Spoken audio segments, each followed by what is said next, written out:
Jornal 7 Dias. A semana em retrospectiva. A de Baio Vuns, Gustavo da Conceição, José Guerreiro, em inglês, Rui de Castro. Análise e comentário. Jornal 7 Dias. Aqui na LAC. Ouvintes, votos de muito bom dia. Segunda-feira, 23 de setembro de 2024. Está no ar mais uma edição do Jornal 7 Dias. A semana em retrospectiva aqui na LAC Luanda Antena Comercial, com os principais assuntos da agenda política, económica e social a nível nacional que marcaram a última semana com a ponte do fim de semana prolongado, feriado de 17 de setembro, mas ainda assim houveram acontecimentos, houve muitos temas que marcaram as nossas conversas, e uma dessas conversas foi o arranque do Censo Geral da População e Habitação, o Censo 2024, que é o destaque da semana, e vai ser aqui analisado com leituras e os comentários dos nossos comentadores residentes. Vamos já saudar o Gustavo da Conceição. Bom dia, mais uma vez bem-vindo, Gustavo. Bom dia, aproveito para saudar também a nossa equipa técnica que hoje assegura o programa e saudar os companheiros de painel. Bom dia, de Baio Vuns, bem-vindo mais uma vez. Bom dia, Zé, ao Gustavo, ao Mauro e também a todos os nossos ouvintes nessa manhã. E também aqueles que nos ouvem nas plataformas digitais, nomeadamente o YouTube e a Rádio Play. E por falar em plataformas digitais, não em estúdio, mas sempre com outro recurso, vamos ter o José Guerreiro. José, bom dia e bem-vindo. Bom dia, José Silva. Obrigado, bom dia. Saúde dos colegas do painel, o técnico e todos os nossos ouvintes. Exato, a técnica está a ser garantida pelo Mauro Costa, a apresentação é de José Silva. Esta é mais uma habitual produção da Direção de Informação da LAC.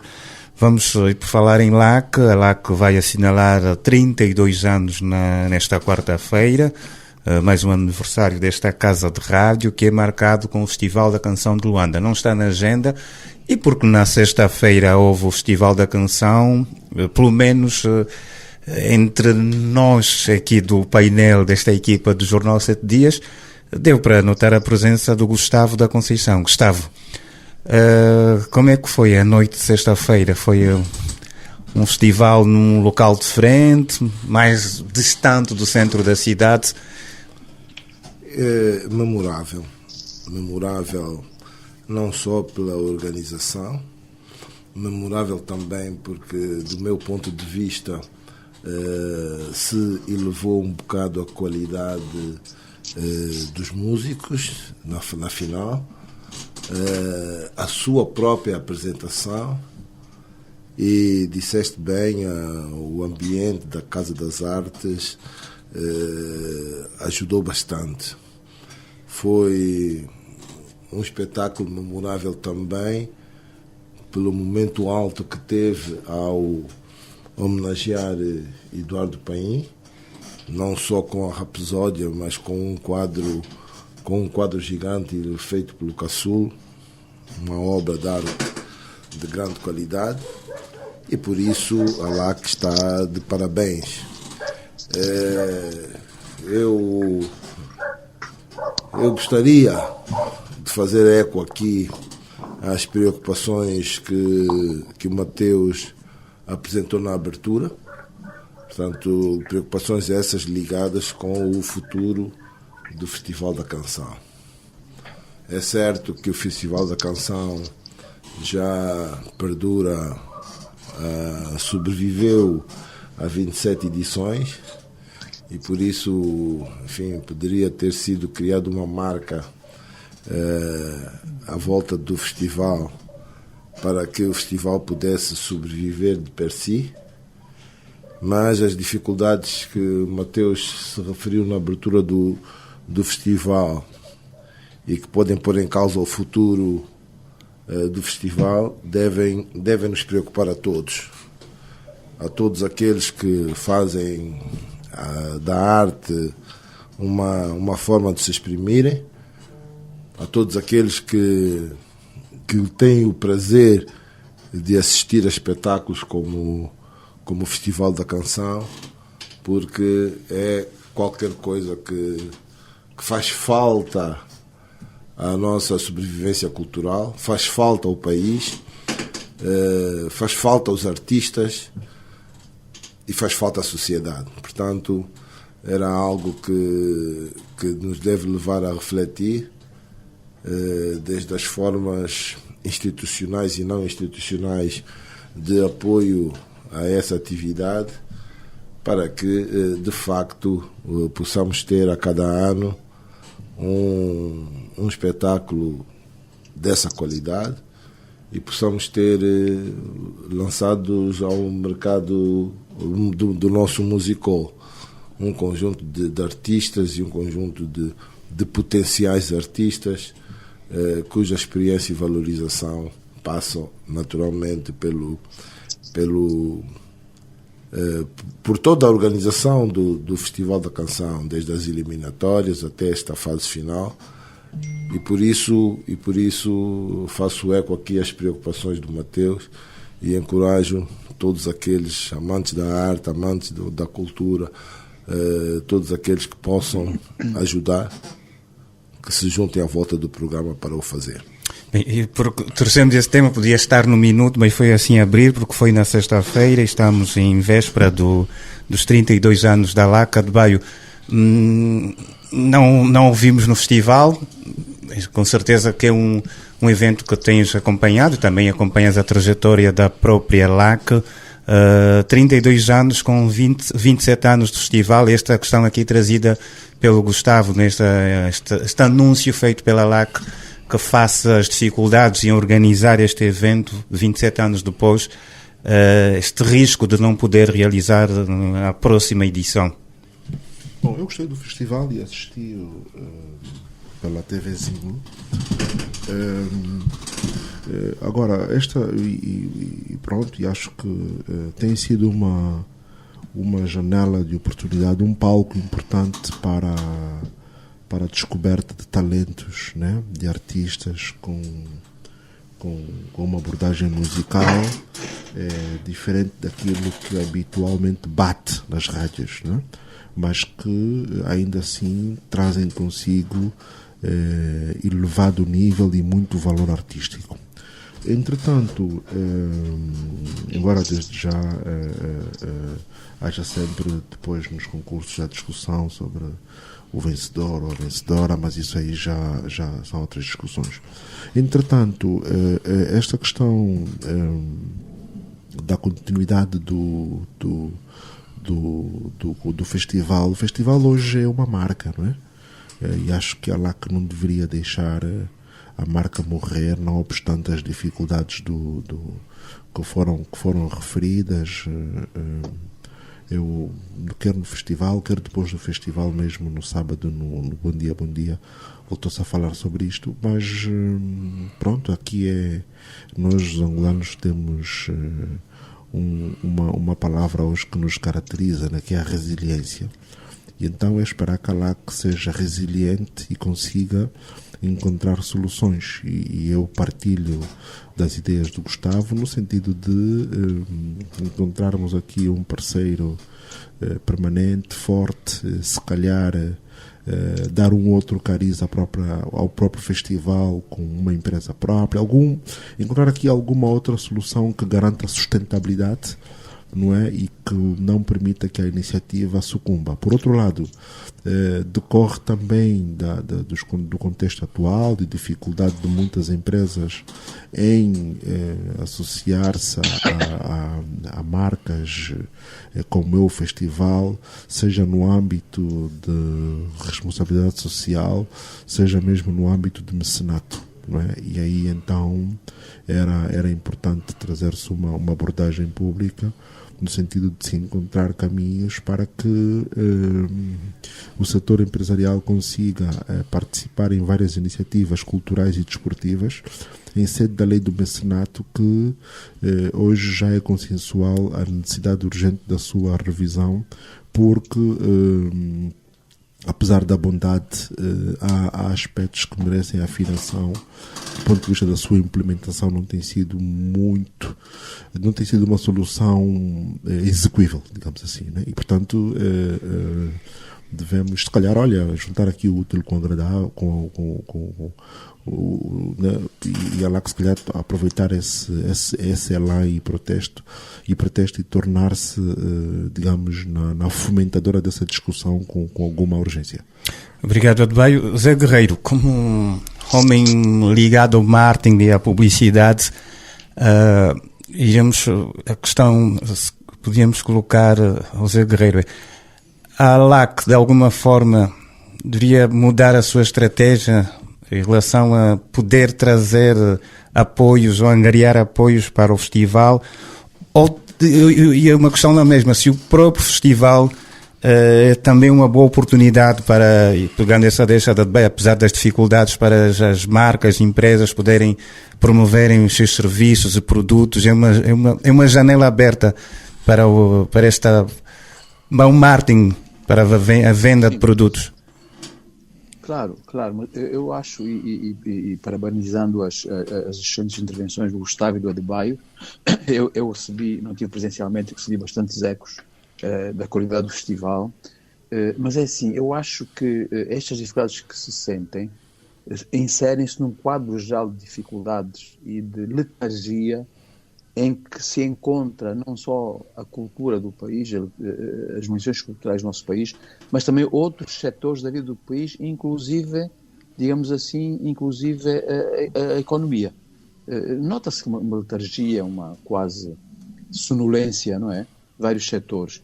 E, de facto, é muito difícil que as empresas, num ambiente em que o consumo é diminuto porque os salários são baixos, em que todo o ambiente é quase desfavorável em termos de política financeira, política monetária, uma compra de matérias-primas, salários, etc., é muito difícil, mesmo que queiram as empresas poderem apoiar, como dizia o Adebayo, no quadro do mecenato, que acho que é uma lei do mecenato que nem está regulamentada ainda. Agora, que efetivamente a cultura é um excelente veículo para a promoção das marcas, não temos dúvida. E nem somos nós para dizer isso. Lá tem uma ampla experiência na realização dos festivais. Quando eu era diretor da TVC, para a TPA, nós fizemos um festival durante 11 anos, anualmente, e nós, eu e a Luísa Fansoni, falávamos sempre que éramos os dois únicos festivais que tinham,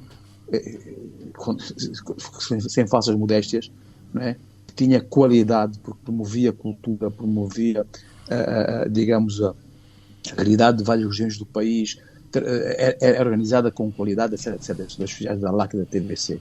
A ALAC, entretanto, continuou, a TVC deixou de fazer esse festival, a ALAC continuou e muito bem, mas de facto o ambiente, se for ver os nossos ouvintes, o ambiente geral não propicia que as empresas possam apoiar, não propicia, quer dizer, não há energia no mercado, Nós estamos a ver agora uma excelente turnê do Paulo Flores pelo país todo, e é um empenhamento muito grande de privados, os privados ligados à cultura, de uma empresa de cultura, etc., e com certeza com as poupanças do Paulo Flores, não é?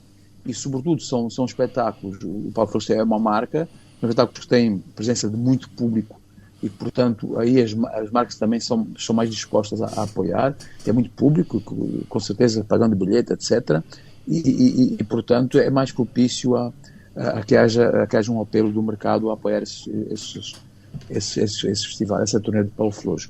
Mas, em resumo, há uma grande letargia da cultura no país, como de outras áreas.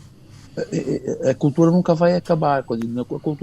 A cultura é intrínseca ao povo, faz parte da gênese, da alma, né? Até se costuma dizer que a cultura é aquilo que fica depois de tudo acabar, né? Mas então é preciso valorizar, proteger, divulgar, apoiar, a questão da lei do mecenato, enfim, tantas coisas que é preciso fazer, que nós não temos sentido nada nos últimos anos, nos últimos tempos, não é? Era preciso haver mais divulgação, mais valorização, a mídia devia se valorizar mais, para divulgar as manifestações culturais de todo o país, né? Havia de haver, de facto, incentivos fiscais e outros, não é? Para que os agentes culturais pudessem se mobilizar, não é? E, infelizmente, nós vivemos numa letargia em que parece que o que interessa mesmo são questões financeiras, para grupos de interesses, e o resto que se dane, como se diz assim.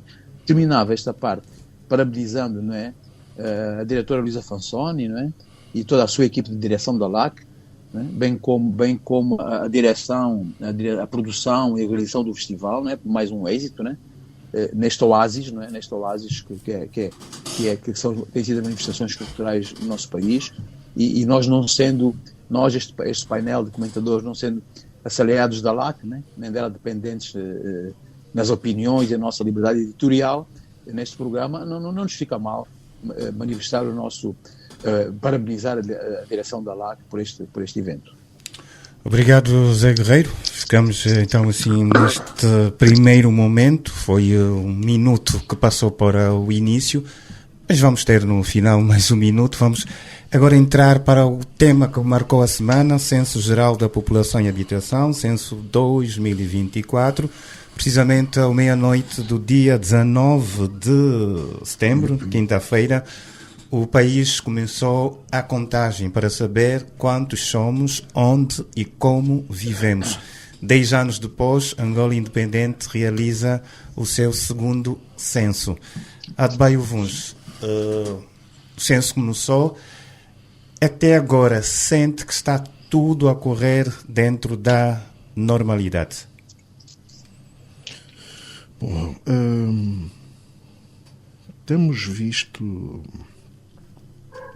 notícias díspares, não é? Portanto, há relatos de situações ao nível da logística para os brigadistas envolvidos nesta operação, não é?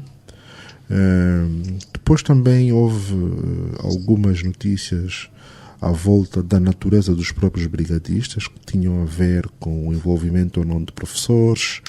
Outros levantaram a necessidade de envolver-se mais ativamente das Forças Armadas. E em face disso, ainda assim, eu entendo que é uma operação muito complexa, gigante, não é? E que requer um amplo envolvimento de todos, no sentido de conseguirmos o seu êxito. Mas a fase da recolha, do meu ponto de vista, e que deve durar agora durante sensivelmente um mês, ela é importante, não é? E decisiva, mas não é a etapa única do censo, né? Houve a fase preparatória para essa etapa de recolha, e o censo ele leva depois a fase de tratamento e a fase da divulgação, não é?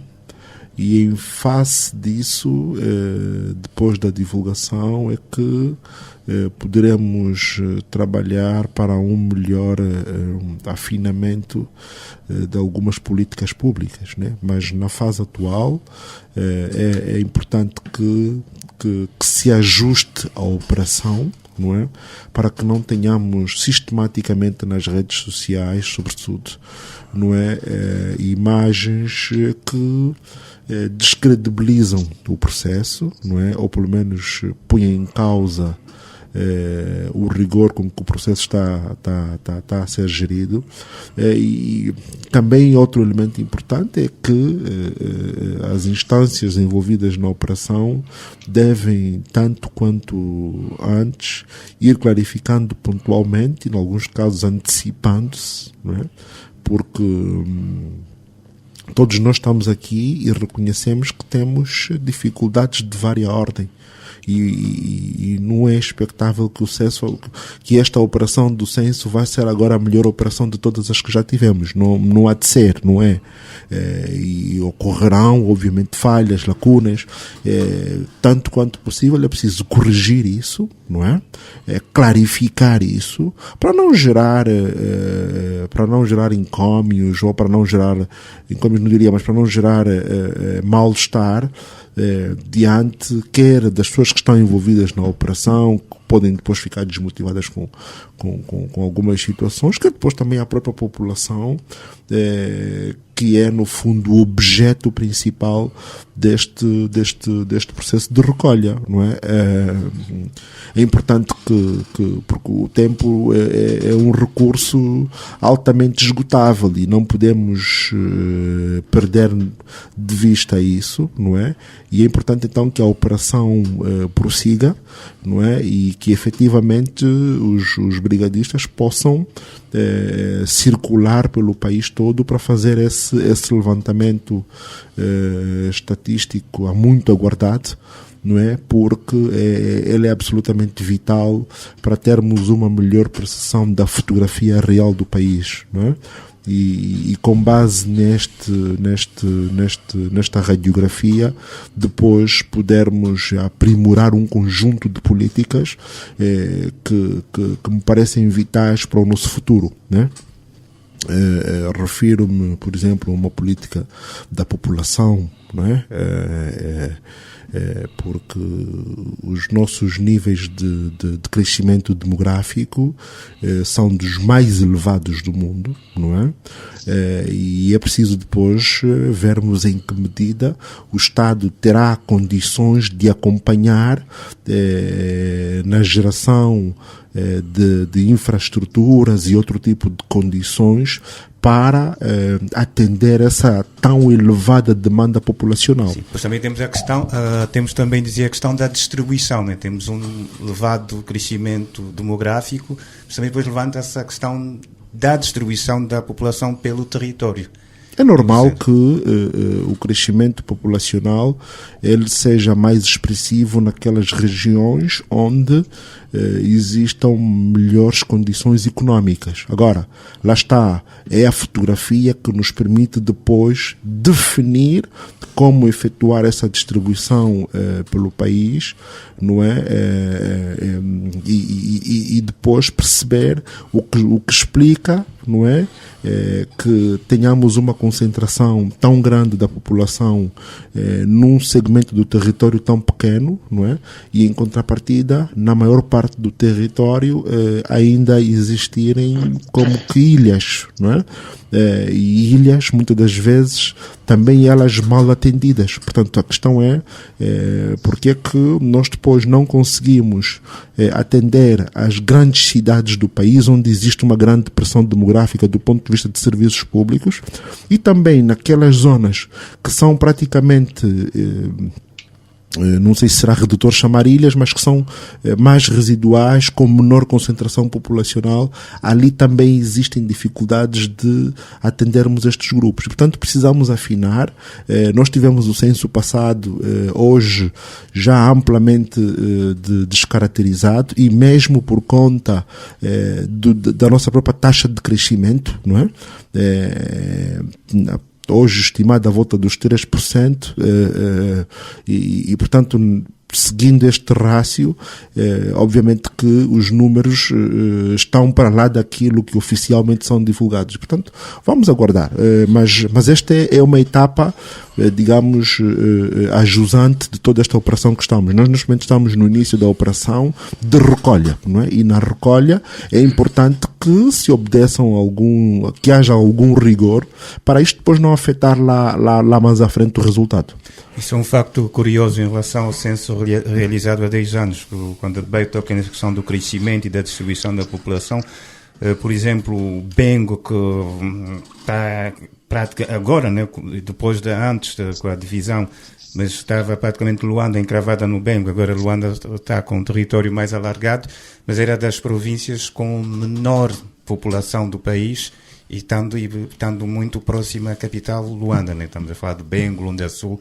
Há 10 anos eram as províncias com um número de habitantes mais reduzidos. Mas depois é interessante notarmos que até províncias onde existem condições, vamos dizer, sociais e económicas relativamente melhores, não há essa apetência populacional. Refiro-me, por exemplo, ao caso do Namibe, não é? Onde efetivamente é dos nossos pontos do país onde há uma qualidade de vida assinalável, mas não é esta pressão demográfica para o Namibe, não é? Se calhar é mesmo só decorrente da questão económica, ou é também o tema do mindset, ou é o tema... Há vários aspectos aqui a considerarmos para percebermos as nossas dinâmicas demográficas, e é importante que este processo seja mesmo rigoroso para que tenhamos informações credíveis, não é?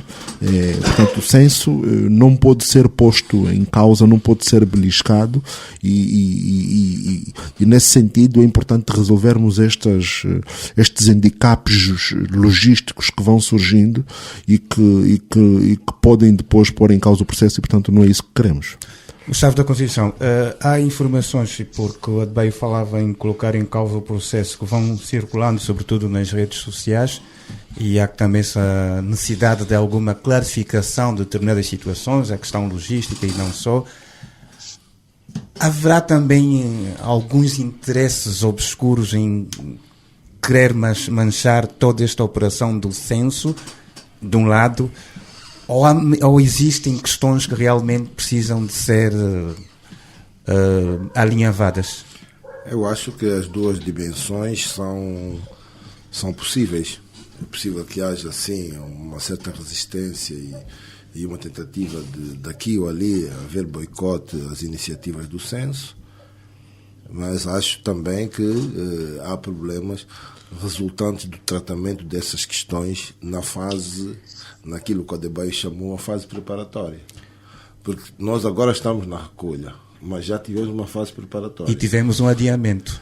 Tivemos uma fase preparatória onde, enfim, deveríamos ter feito boa formação aos recenseadores, aos brigadistas, devíamos ter comprado o equipamento, adquirido o equipamento, os tablets, não sei o que, há tempos, e, portanto, por um conjunto de entraves, não é? Determinou-se que o censo não era feito lá onde devia ter sido feito, que era na nossa época do frio, não é?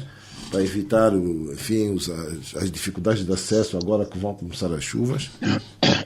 Mas tivemos essa realidade. E o censo não foi feito lá, mas como este censo, esse especificamente, deve ser feito de 10 em 10 anos, era muito importante que o censo fosse feito agora e, portanto, o esforço de todas, da equipa multissetorial para que o censo começasse neste momento, teve êxito.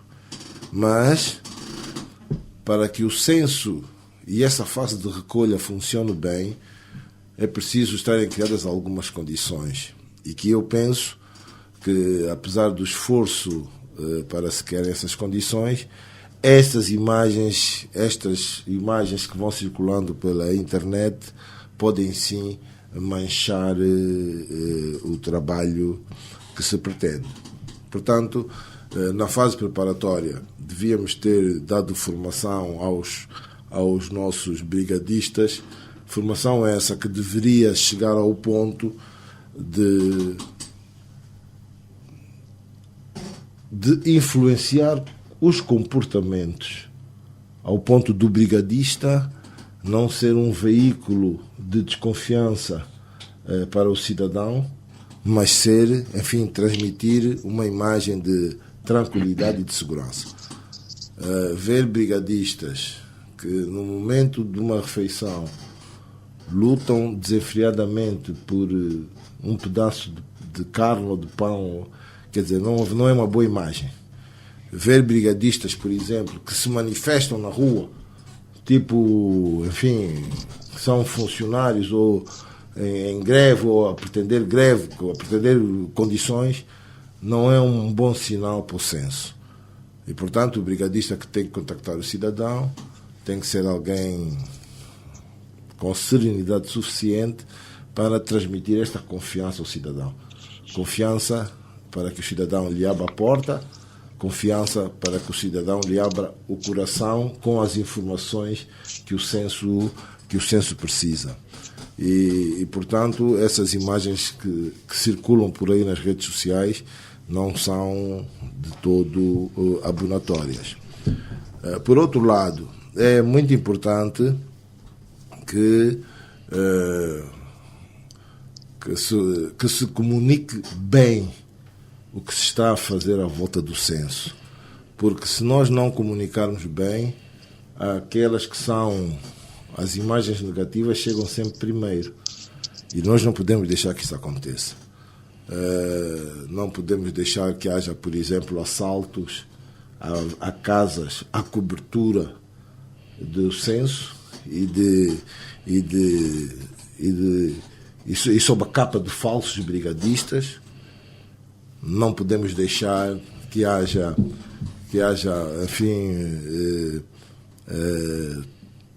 alteração de dados que depois vão, na fase de tratamento, vão impactar negativamente com a realidade que os brigadistas enfrentam no dia a dia.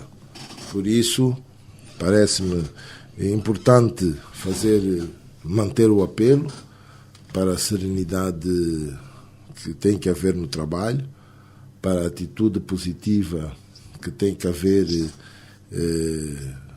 todos os envolvidos e para essa relação de confiança que se tem que estabelecer entre brigadistas e cidadãos.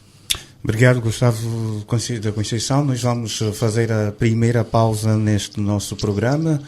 Daqui a pouco voltamos com o mesmo tema, o censo, também com o comentário de José Guerreiro, nesta edição de 23 de setembro do seu jornal 7 Dias, a semana em retrospectiva aqui na LAC, nos 95.5.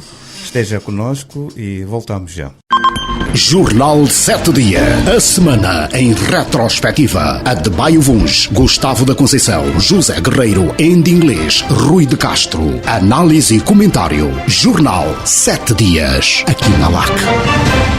Novamente de volta para o Jornal 7 Dias. Vamos continuar a analisar a semana em atualidade, nos assuntos que marcaram a última semana, e falávamos há pouco tempo do Censo Geral da População e Habitação, que começou na última quinta-feira, 19 de setembro, uma operação que vai durar cerca de 30 dias.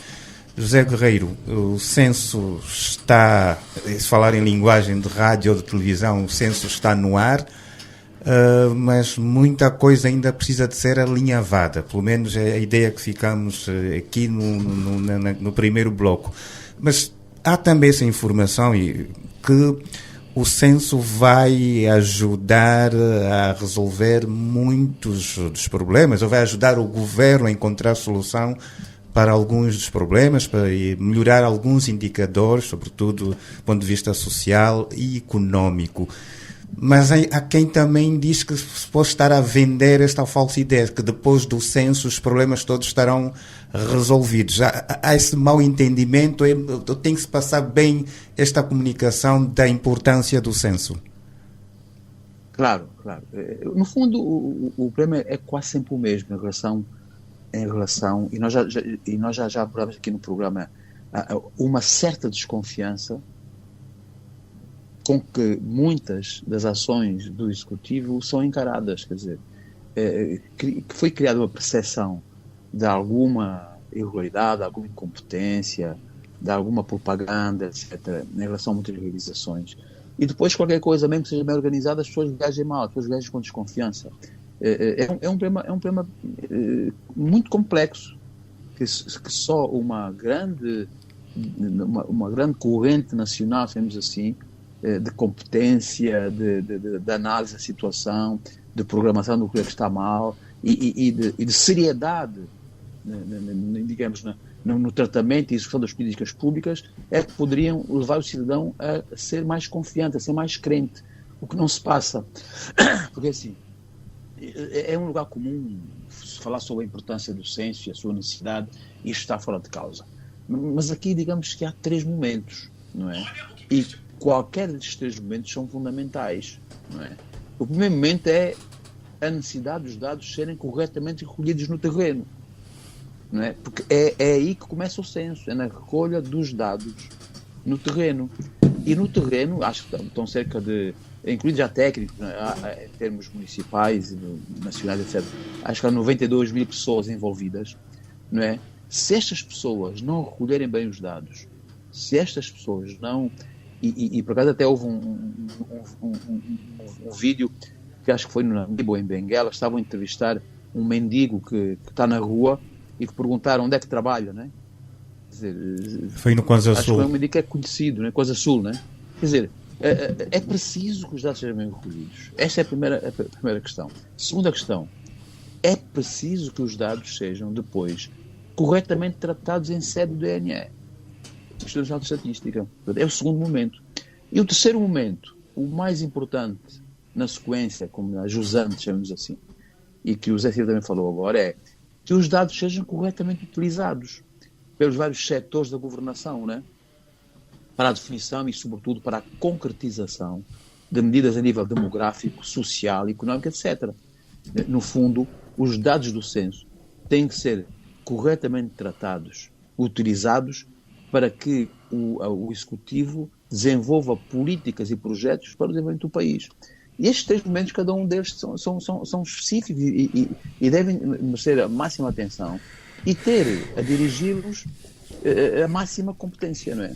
E como dizia o Adebayo muito bem, se nós temos problemas em todos os setores do país, será que neste não vamos ter? Vamos ter com certeza. E já estamos a ter nos dados a serem recolhidos no terreno. E já os exemplos são vários que os meus colegas aí do painel disseram, né? Portanto, já há esses problemas. Se estes dados não forem corretamente tratados, vai ser muito recolhidos, vai ser muito difícil que os resultados sejam de facto bons para ser tratados e utilizados. Agora, era importante dizer, se o Silva levantou isto, ou o Gustavo, será que vai haver boicotes, vai haver... Eu não sou muito... E há interesses obscuros por trás disso. Eu não sou muito fã de teorias da conspiração, não é? Porque é assim, às vezes as nossas próprias incompetências e a nossa própria desorganização são imputadas a terceiros para justificar as nossas incompetências. Quer dizer, eu estou a ver, se houver muitos mais problemas com esta questão da recolha, que como estão a ver agora, alguns, se impute já não sei a quem, né? Nem vou usar para não espantar a caça, já se sabe a quem é que se imputa sempre. Mas eu acho que não, eu acho que o angolano, inclusive o brigadista, sabe da importância e da necessidade do censo. Portanto, os partidos políticos, as igrejas, as organizações sociais de massas, os ativistas, os membros dos partidos políticos, etc., sabem a importância do censo. Não me parece que haja interesses obscuros ou que haja tentativas de boicote que não seja da nossa própria incompetência, não é? Há uma questão também que foi dita muito importante, tem a ver com a demografia. Nós, de facto, temos que ver as questões demográficas, mas não purissimamente as questões demográficas, não é? Porque é a distribuição da população, como foi dito aí, mas há a questão, por exemplo, dos nascimentos, não é? E foi falado na fertilidade, e isso deverá ter que implicar políticas públicas no sentido de tornear este assunto. E não é preciso ver o censo para saber que nós estamos a ter uma taxa de natalidade muito elevada, né? Basta saber o que se diz sobre não sei quantos 30 milhões em Luanda daqui a algum tempo, 70 milhões em Angola dentro de não sei quantos anos. E quer dizer, se nós depois não usarmos os dados que temos para benefício das populações, para traçar políticas corretas, o que interessa é fazer o censo, não é? E além disso, para além da questão dos nascimentos, a questão da velhice. O país está a envelhecer ou não está a envelhecer? O que é feito em relação aos velhos, no que respeita à segurança social, à proteção da velhice? Mas mais importante que isso, da demografia e da distribuição da população, é ver as questões económicas e sociais que estão associadas a todo este projeto. Quer dizer, as pessoas vivem onde, com que idade, mas vivem como. E o como é que é o fundamental. E o censo tem que nos trazer estes elementos. Vivem como? Estão empregados, não estão empregados? Estão em pequenas empresas, grandes empresas? Como é que é a estrutura económica e social das várias regiões onde estão feitos estes registros e estes apanhados, estes dados recolhidos no terreno? Por outro lado, eu temo, não é? E não sei a primeira vez, eu temo também, que tenhamos mais uma vez dado prioridade a questões ligadas, sei lá, a compra de transportes, compra de computadores, compra de camisolas, compra disto e daquilo, compra disto e daquilo, como diz o nosso estimado em inglês do painel, Angola é o único país, ou quase o único país, em que não se ganha dinheiro vendendo, mas ganha-se dinheiro comprando, não é? E que se tenha descurado a questão que é fundamental, que é a tal questão do tratamento dos dados. E ouvi dizer oficialmente, né, que um primeiro relatório vai ser feito, um mini relatório vai ser feito daqui a 4 meses e o relatório final só daqui a 18 meses. Será que é necessário tanto tempo para... Sim, 6 meses por aí. Quanto? O ministro do Planeamento falava em 6 meses. Os primeiros dados serão de forma faseada. Os primeiros dados, sim, 6 meses. O relatório final, 18. Sim. O relatório final, 18 meses. Foi o que eu ouvi. Em 2014, o censo foi em maio, mas já em outubro, pelo menos no discurso do Estado da Nação, na altura o Presidente da República apresentou os dados, os primeiros dados, né? Não foram tantos, mas já tinham sido apresentados alguns dados. Pois, mas assim, a minha preocupação é saber o que é que nós de facto investimos em termos da formação do homem que vai depois, do homem e do software, que vão depois dar corpo aos dados recolhidos digamos, no terreno, não é? Pronto, oxalá que os possíveis erros, não é? Isso seria o meu último desejo, não é? Que os possíveis erros que quer o Gustavo, quer o Coelho de Baia se referiram, que eu também tenho visto nas redes sociais, não possam prejudicar aquilo que é essencial, não é? Que o trabalho abnegado, né, de milhares de brigadistas, né, e os profissionais, que os milhões de dólares e de milhões de kwanzas que foram investidos sirvam de facto para melhorar as políticas e os desempenhos do nosso país. Isso que é importante, não é fazer censo por censo, né? É que os dados, que este trabalho todo, estes 90 e tal mil técnicos, e que os milhões de dólares e de kwanzas investidos sirvam para melhorar o desempenho do executivo do nosso país e dos vários setores da sociedade. O mais importante neste momento, acho eu, que é saudar, como sempre, devemos saudar os licenciadores, os milhares de jovens, né, que estão no terreno, com um trabalho árduo e complexo, né, esperando desses jovens o máximo de profissionalismo, né, pesem embora as dificuldades, né. Em segundo, que as autoridades cumpram com as suas responsabilidades no quadro da logística da organização, transporte, alimentação, subsídios, acomodação quando necessário, etc., para os brigadistas poderem exercer bem as suas tarefas, não é? E em terceiro lugar, que os cidadãos, conforme também foi dito já no painel, que os cidadãos participem, não é? Nós devemos apelar, todos nós, a participação massiva, toda a população, de todos aqueles que devem ser recenseados, não é? Para que recebam os brigadistas e os restos em todas as funções que sejam necessárias e verdadeiras, não é? Para que, de facto, os resultados finais possam refletir aquilo que é o nosso país em termos demográficos, económicos e sociais. Vamos esperar e acompanhar. Zé Guerreiro, obrigado e vamos fechar este capítulo do censo e se calhar a perguntar aqui aos três se já passaram brigadistas nas vossas residências. Gustavo, Adebayo e Zé Guerreiro, que está em Benguela. Não sei se começou, né? Estamos a chegar à primeira semana do censo, né? Não, eu pessoalmente ainda não tive contactos com os brigadistas, estou ansiosamente à espera, mas não, ainda não tive, pelo menos na zona de Nova Vida, ainda não apareceram os brigadistas. Eu também não tive acesso a abrir, e estou ansioso desta vez, porque no censo passado eu estava em... E não estava a viver cá na altura. E então não tinha sido... Não foste contado. Então desta vez quero fazer parte das contas. Dá mais um. O Mauro também ainda não teve... O Mauro fez sinal também que ainda não teve brigadista, não está nas contas. Já teve? Sim.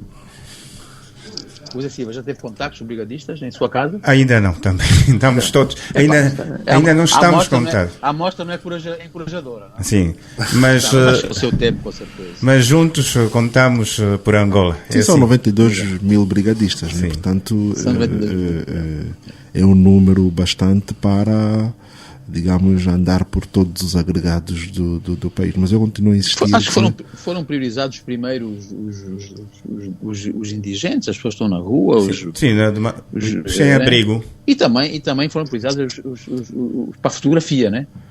Para a fotografia do Jornal de Angola e da televisão da Zimbro, né? Os governadores provinciais, etc. Né? Isso aí escorreu tudo bem, né? Pronto, esperemos agora nós, o povo, né? Adebayo, querias acrescentar mais alguma não, talvez lembrar que, pronto, o censo não é um fim em si mesmo, né? Portanto, é um instrumento para depois capitalizarmos no desenho de políticas públicas transversais, não é? E aí será também um maior desafio, que é tirarmos ilações e utilizarmos os dados que forem produzidos daqui a 6 meses ou 18 meses, o que for, para a formulação de políticas, de propostas, de projeções, o que for. O censo vai continuar e nós também vamos aguardar que cheguem os brigadistas ou recenseadores à nossa casa para recebê-los e passar toda a informação necessária de forma transparente para podermos então ajudar nesta operação, mega operação, assim tem sido designada o Censo Geral da População e Habitação. Dados que naturalmente também vão saber onde vivemos, quantos somos, como vivemos, mas também como estamos em termos de mercado de trabalho. Trabalhamos em empresas públicas, privadas, em pequenas, médias, microempresas ou grandes empresas. E falando em pequenas, micro e médias empresas, o segundo tema para este nosso jornal 7 dias, uma das notícias que marcou a semana é que este setor das micro, pequenas e médias empresas absorveram 81% dos 270 contratos públicos realizados nos sistemas de adjudicação eletrónica, ou seja, em termos do sistema do Serviço Nacional de Contratação Pública. Estes contratos foram absorvidos entre 2018 e 2023 e somaram um montante de mais de 350 mil milhões de kwanzas. Adebayo Vuns, vamos começar por ti, Adebayo. A olhar para este segmento e a quem defenda que é aí onde deve ser aposta, nas micro, pequenas e médias empresas, também para resolver a questão do emprego, estes 270 contratos públicos realizados no sistema de contratação e que envolveram este segmento de empresas é um sinal positivo? Não. Para mim não, e vou explicar porquê. Porque estamos a falar de sensivelmente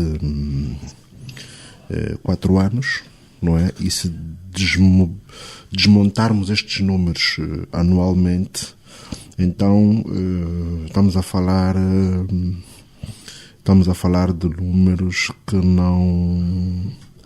que ainda não nos satisfazem, não é? Estamos a falar aí à volta de 60 e poucos mil milhões de kwanzas por cada um dos anos, não? E depois também isto obriga-nos a perceber o sinal, mas acho que mesmo ao nível dos contratos públicos, pode-se fazer uma maior exigência, porque a lei assim o estabelece, que haja, no fundo, subcontratações, não é? E é aí que estas empresas entram. Portanto, ou para percebermos melhor o valor disto, é tentarmos perceber qual é o valor global absorvido pelas grandes empresas vis-à-vis a percentagem que as PMEs conseguiram do ponto de vista de subempreitadas, não é? Porque é uma exigência da lei e creio que devemos fazer figas para que esse número possa continuar a crescer, não é? Ou outra forma de olhar o indicador era perceber a evolução dos números ao longo deste período de 4 anos, não é? Mas isto traz-nos uma outra reflexão que tem mesmo a ver com o papel das PMEs na economia, não é? E pronto, nós somos um país onde também a taxa de natalidade de empresas é muito alta, portanto surgem constantemente novas iniciativas, mas também a taxa de mortalidade também é alta, paradoxalmente, não é? O que nos faz, obviamente, refletir sobre como é que está o nosso ambiente de negócios para que as empresas consigam efetivamente sobreviver. E aí, todos nós sabemos e percebemos que temos um caminho longo. Desde logo começa pela natureza do nosso próprio mercado. E quando falávamos há bocado do censo, o Zé Guerreiro referiu-se ao facto de termos uma população em número relativamente alto já, mas o poder de compra, a capacidade de consumo da população é baixa. Não obstante o nosso PIB per capita até ser razoável, né? Mas quando depois vamos ver, porque depois nós temos uma concentração num grupo e o grosso da população efetivamente vive com rendimentos muito baixos. E portanto, tendo estas inconsistências do ponto de vista do poder de compra real da população, obviamente que as empresas muitas das vezes deixam de olhar para o mercado e concentram-se naquilo que são as compras públicas, que eu até conheço um amigo que chama as empresas do OGE, né?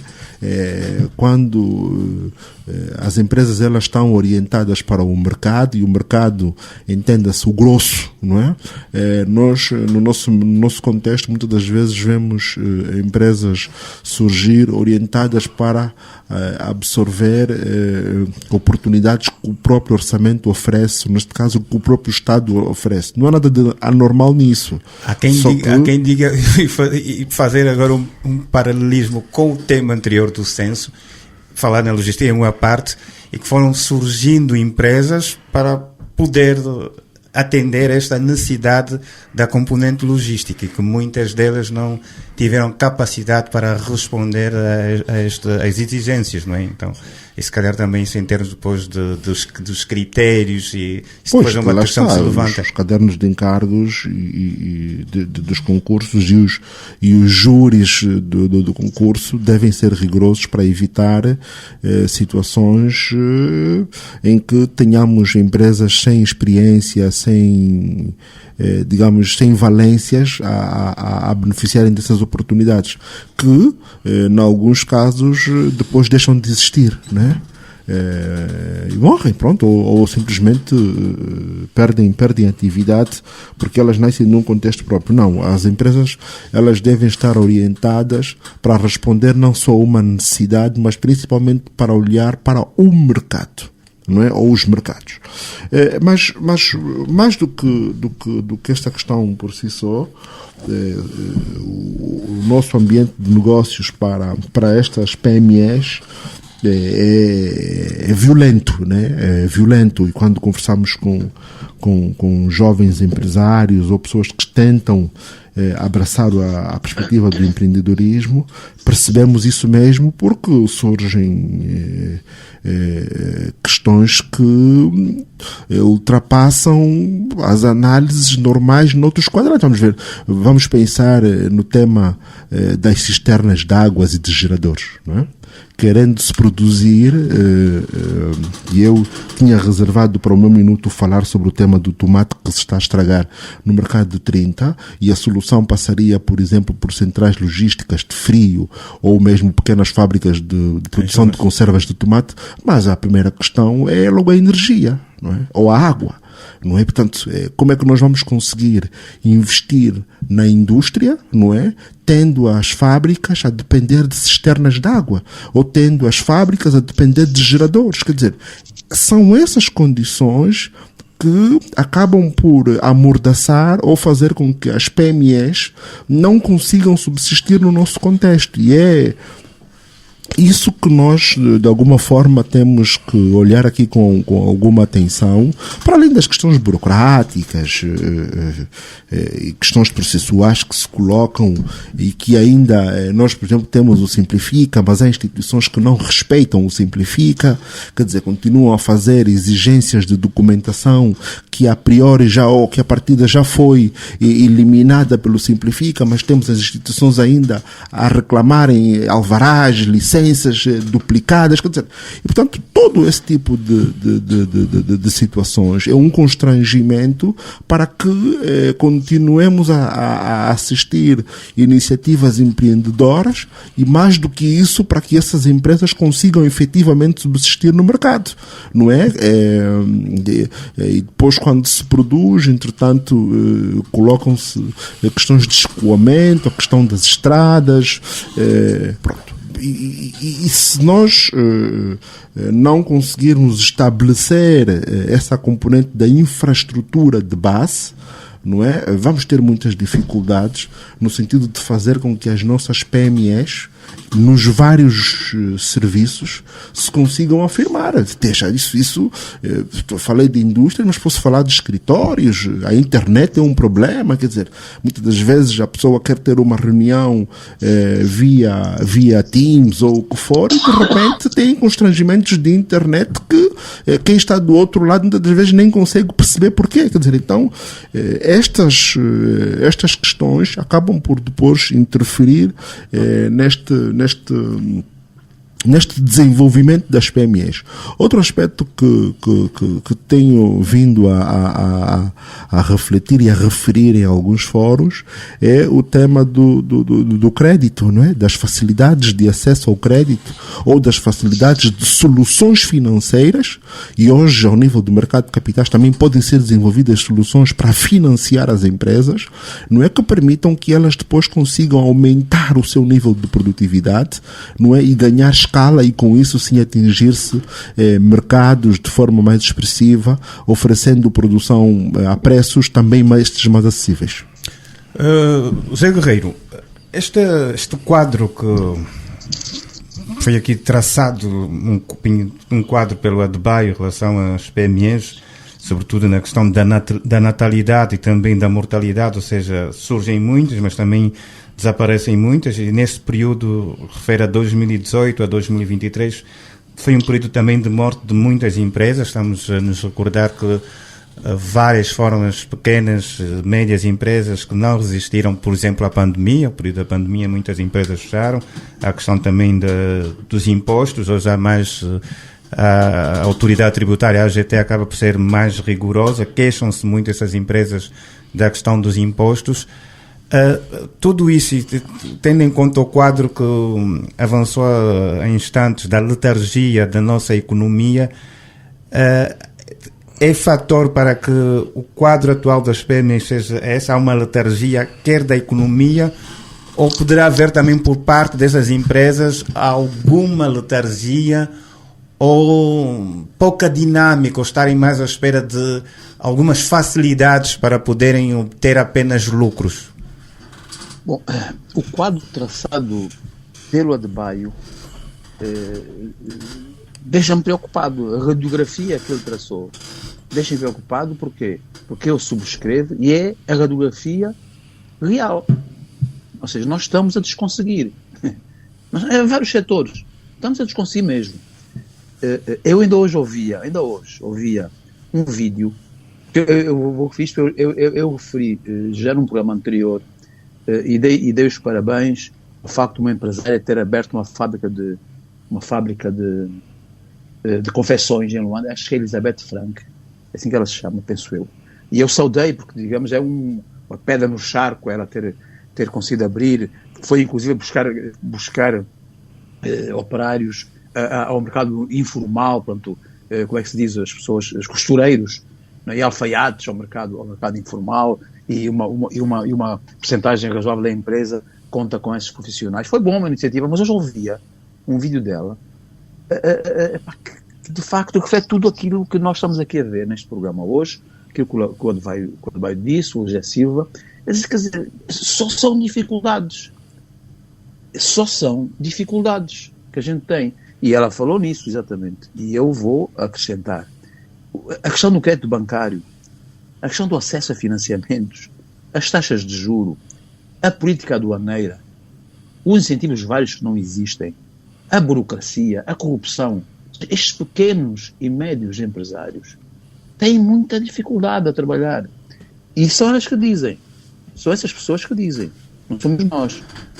E ela, inclusive, dizia, prometeram-me, quando abri a loja, que agora, a partir de agora, há uma lei que diz que os fardamentos, não sei de quê, têm que todos ser feitos em Angola, podem ser feitos em Angola.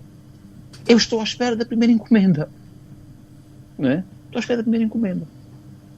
Quer dizer, o ambiente de negócios para as pequenas e médias empresas, para as micro, pequenas e médias empresas, é muito difícil. E não basta, não somos nós estamos a dizer, basta ouvir os empresários. Basta ouvir os empresários. E não basta dizer também que 80%, não é, das pequenas empresas é que absorveram parte dos contratos públicos. Não é? Por um lado há, se forem contratadas, ok, e se não lhes pagarem, por exemplo, entra no tal esquema da morte, da falência das empresas. Falámos aqui no outro dia na questão do PIM, sobre as empresas de construção e de fiscalização. Nas próprias contratações relativas ao PIM, está a levar à falência de muitas empresas, ou pode levar à falência de muitas empresas. E a reunião que o Sr. Presidente da República teve de governação local, em que foi feito o balanço do PIM, embora muitas coisas foram feitas, mas outras coisas não foram, e temos conhecimento que a questão se refere ao não pagamento das empreitadas pelos contratos feitos. Isso leva à falência das empresas. As pequenas empresas já têm ambientes favoráveis, já não conseguem recorrer à banca. Tudo é dificuldade. É as taxas da alfândega, é as inspeções permanentes, é a corrupção, é a burocracia. Depois não lhes pagam o trabalho que eles estão a fazer. Estamos à espera de quê? Né? Porque os números são aqueles que são, não é? Estamos agora a ouvir dizer que 95% do tecido empresarial em Angola é ocupado por pequenas e médias empresas. Isto é uma falácia. Mesmo se passa em relação ao número anterior. Quer dizer, 95% em 100 empresas, isto não é nada. Estou a dar o 95 é o único que é real. Foi o número oficial que foi dado. 95% do tecido empresarial é feito por pequenas e médias empresas. Isso é uma falácia. Nós tínhamos que ter 95% em 100. Não é nada. Devia ser 95% em 100 mil, em 200 mil. E isso não existe. O incentivo a que estas empresas se desenvolvam não tem existido. O incentivo que falo em termos de ambiente de negócio, não é? E portanto, nós, em termos daquilo que é o fundamental, que é o apoio a estas pequenas, médias e microempresas, é que está a atrasar o desenvolvimento do nosso país. A letargia tem. As pessoas estão desmotivadas, as empresas estão desmotivadas, porque não veem as suas empresas a crescerem, não veem as suas empresas a serem apoiadas. E é muito difícil trabalhar nessas condições. É muito difícil, portanto, vamos esperar, continuamos sempre a esperar, não apenas esperar sentado, mas vamos esperar que de facto hajam políticas corretas para... Falou-se num assunto aí que é...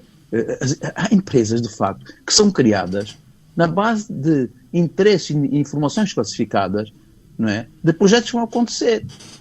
E depois criam-se para atender, são empresas de interesses, ligadas a pessoas ligadas a estes projetos, pessoas ligadas, digamos assim, ao poder de decisão e contratação, não é? Depois não têm experiência. Isso já aconteceu quantas vezes?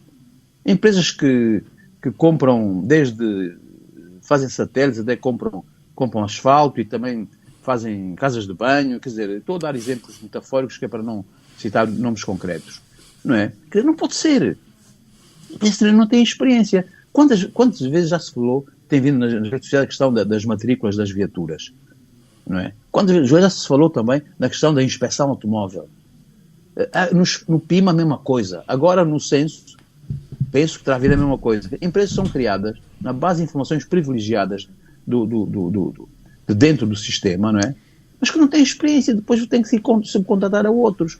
Quer dizer, de facto, nós tínhamos que ter, de facto, aqui uma autoridade muito forte, tínhamos que ter um poder autoritário forte que pudesse pôr cobro a estas situações. É o meu comentário.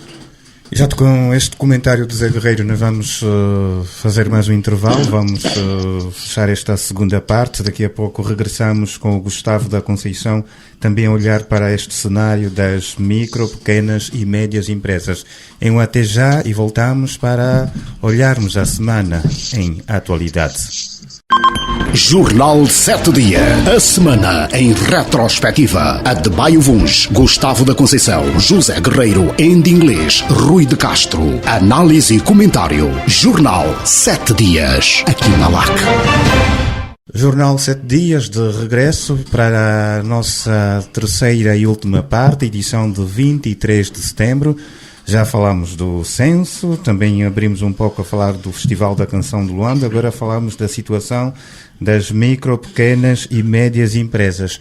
Gustavo da Conceição, nós temos, por exemplo, no país há alguns anos que um órgão público, um instituto, que ajuda de alguma forma na formação, passa a redundância, e na orientação também deste segmento de empresas.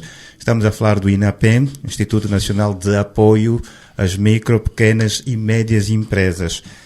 Até que ponto o papel do INAPEM é fundamental para invertermos este cenário? Ou o INAPEM fica limitado em relação àquilo que é o futuro e o próprio desempenho destas empresas?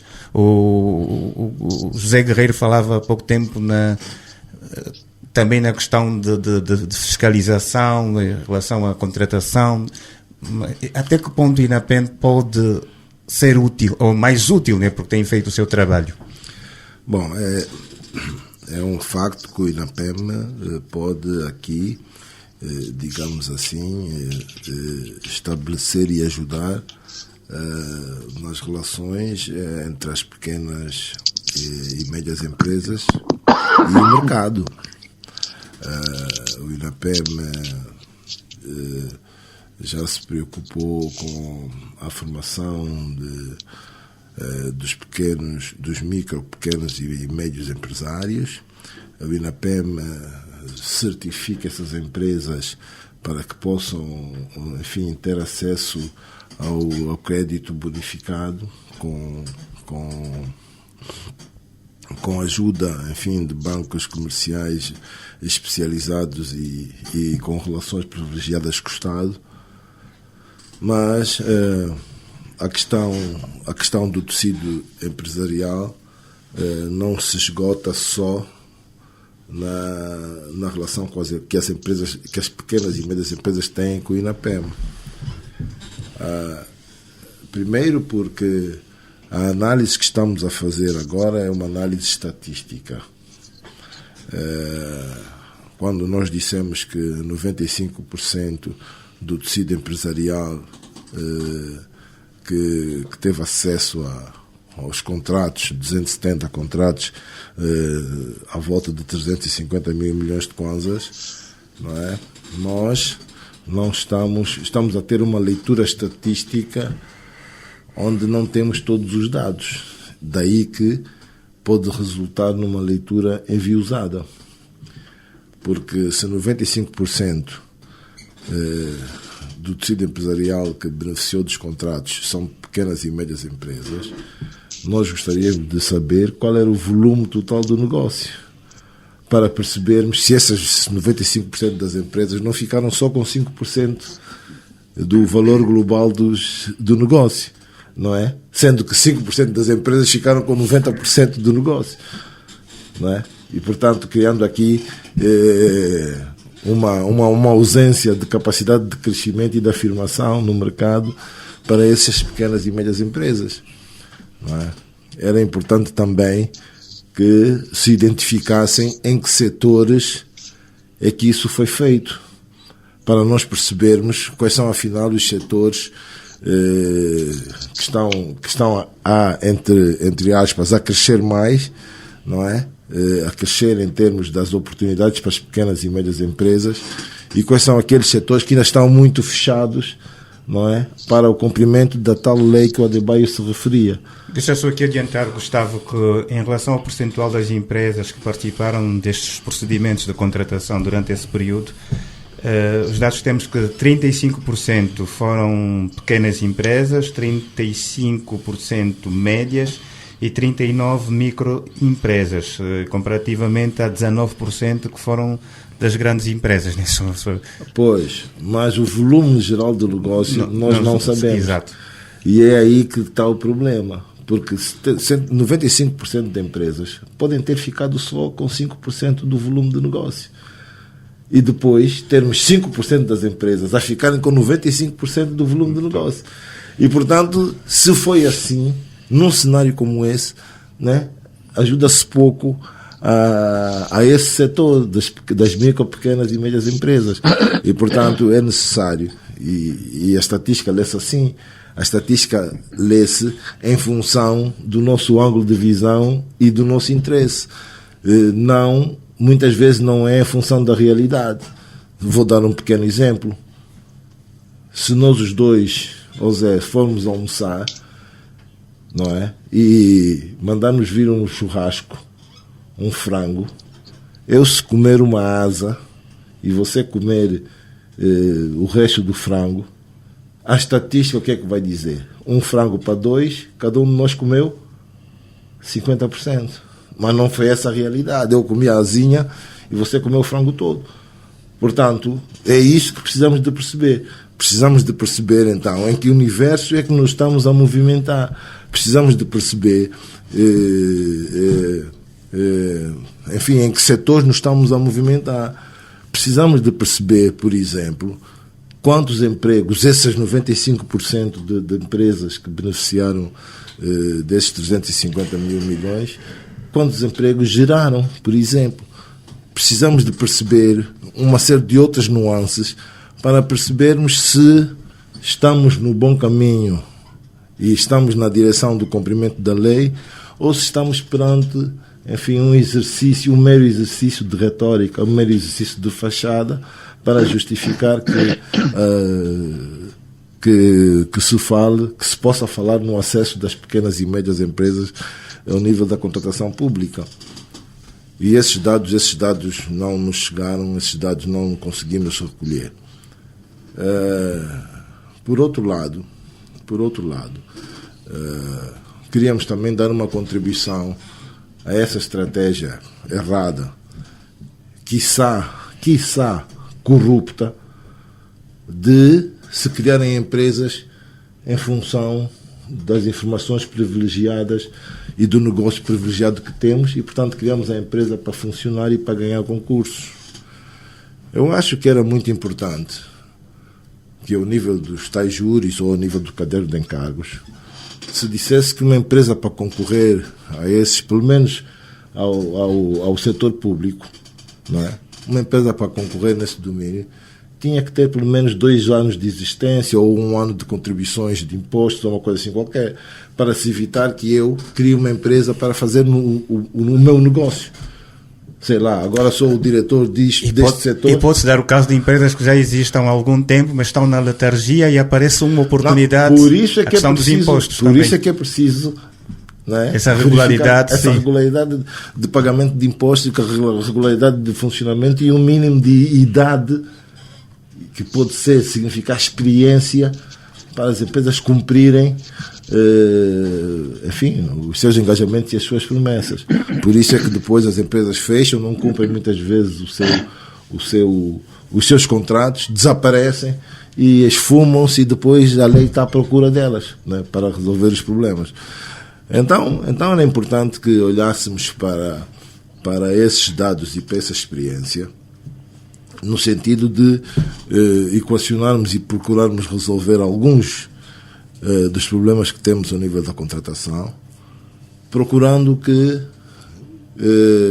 trazer para essa nossa realidade esse conjunto de pequenas e médias empresas, sim, porque são elas que garantem a maior parte da empregabilidade e são elas que nos ajudam a resolver o problema do elevado número, 5,4 milhões, não é? Do elevado número de pessoas que estão fora do mercado de trabalho. Exato, vamos avançar, porque estamos a falar de empresas, e empresas requer falar de funcionários, de trabalhadores. Vamos avançar para o nosso último tema, Se calhar não teremos mais tempo para o minuto, mas vamos ver, se calhar aqui pedir aos nossos comentadores que vamos tentar gerir o tempo para falarmos agora das estatísticas relativamente à questão dos empregos criados e não criados. Fala-se em empresas e microempresas, o Gustavo dizia, afinal, que empregos é que foram criados ao longo deste período por estas micro, pequenas e médias empresas?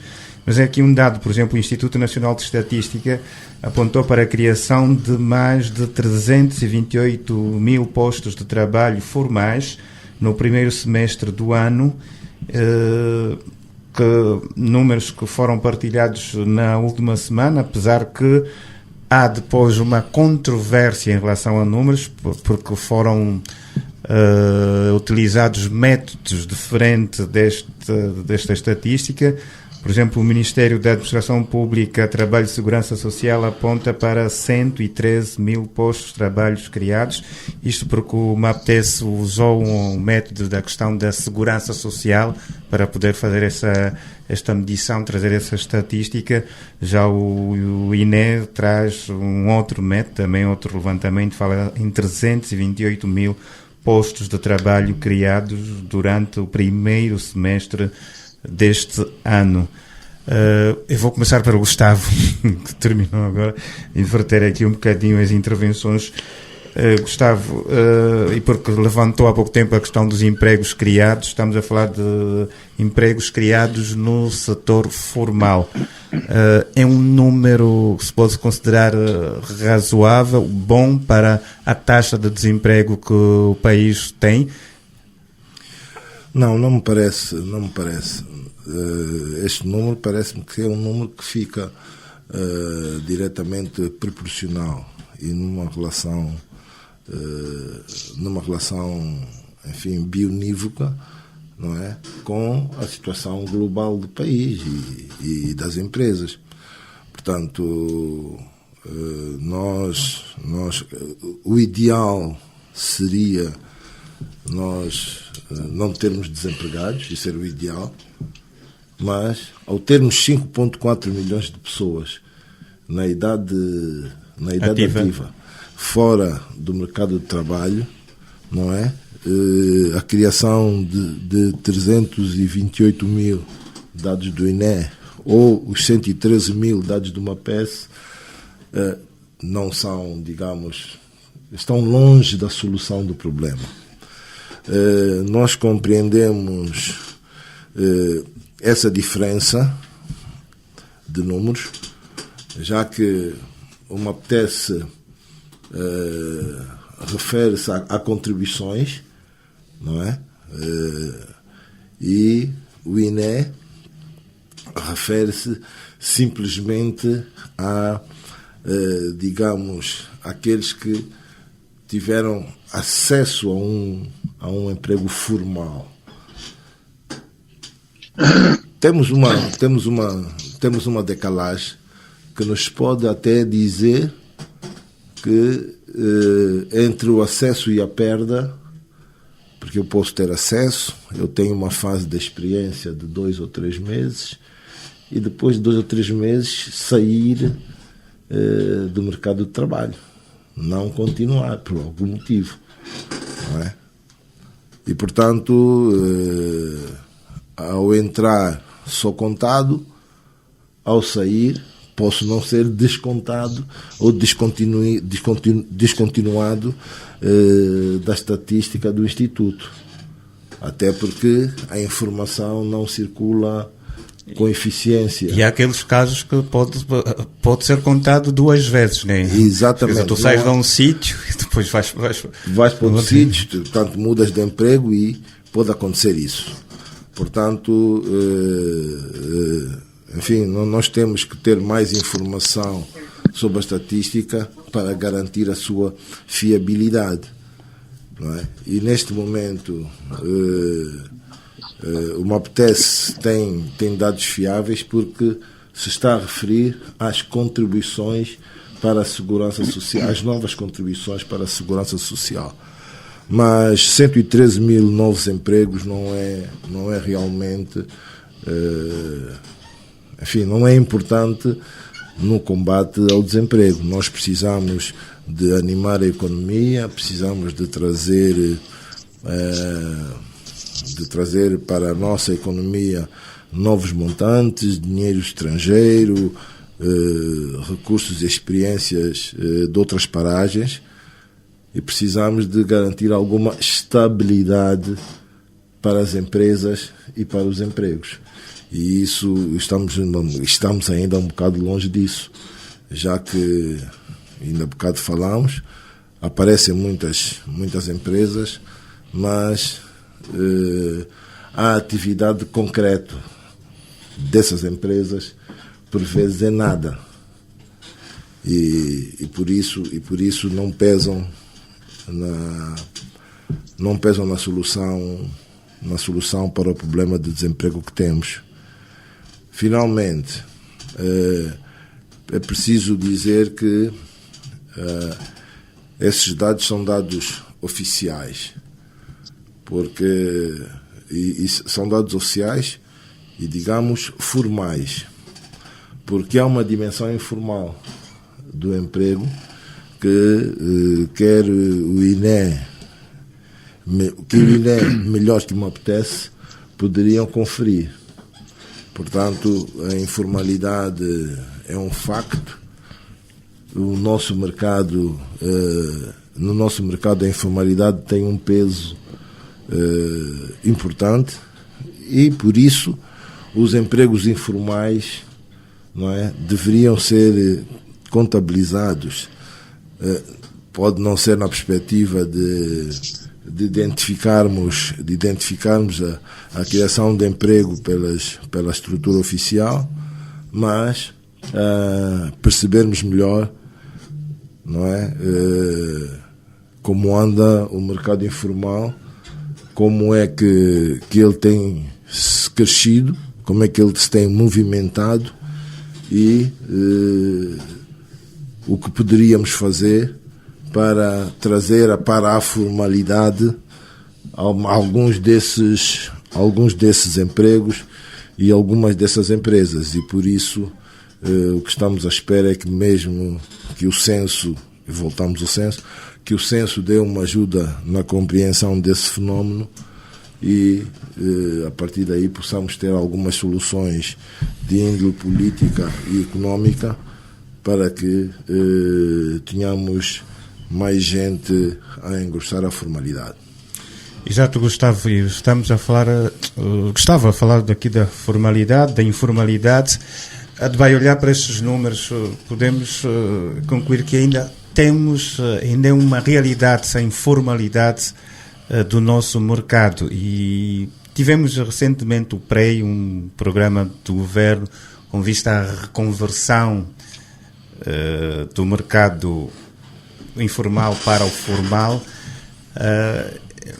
Sente que o PREI agora nota-se menos, por um ponto de vista de divulgação, sente que o PREI freou um pouco ou não tem atingido esses objetivos, ou seja, de tornar formais algumas das atividades que são consideradas formais, que se calhar também hoje poderiam constar dessa estatística?